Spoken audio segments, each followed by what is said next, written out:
Well, Eric, there is new medical testing revealing brain abnormalities in U.S. embassy workers affected by a bizarre phenomenon in Cuba.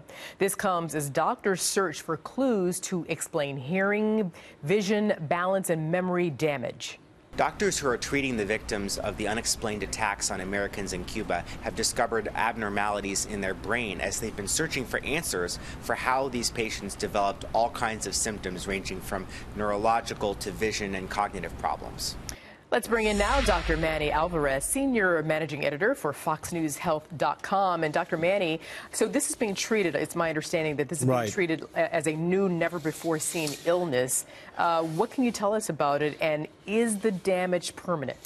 Well, let's look at the facts. I think that the facts are coming very clear that this was an attack, that this was a purpose attack on the staff over a long period of time.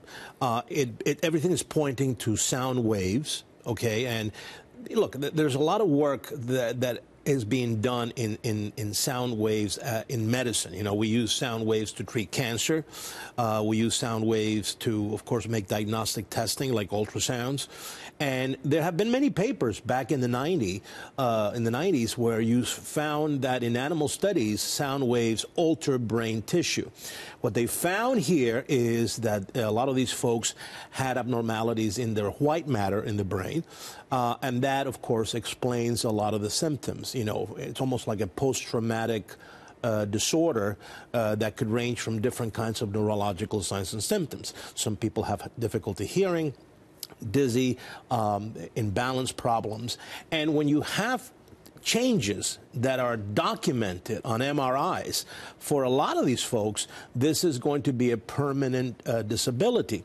You know, there's a paper being published by a lot of the scientists with the help of the federal government that is being proposed that gets published in the next few months in one of the big journals to try to describe how these injuries might have developed, but more importantly, how, in theory, these injuries are coming from an external force.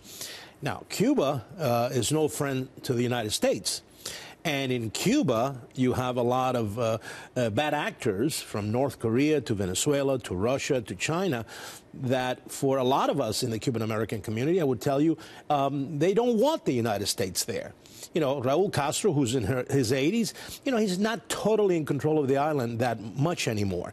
So I am sure that as all this onion gets peeled by a lot of our, you know, the Secret Service and FBI, they're going to find some suspects in this matter. I could go two different directions here, but I'm going to stick with medical for now, as I've got about 30 more seconds here. So I know that in some of the patients, some of the victims, excuse me, that the permanent the damage is permanent, but what about some of the others? Will they perhaps get better over time? Is it possible that what we have is we have a lot of, this was, you know, this past week is when we had real clinical evidence of neurological damage found on studies. The question is, what kind of force was necessary to create those injuries?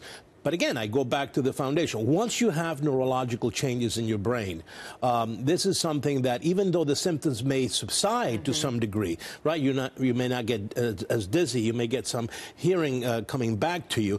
There's always going to be remnants of a permanent base level damage. is different. Absolutely, absolutely. This was an attack on our people, and we have to find out why. Okay, Dr. Manny Alvarez, get your flu shot. I always do. You get your flu shot. I never do. See? I told him. Confession. You never do? Get your flu shot.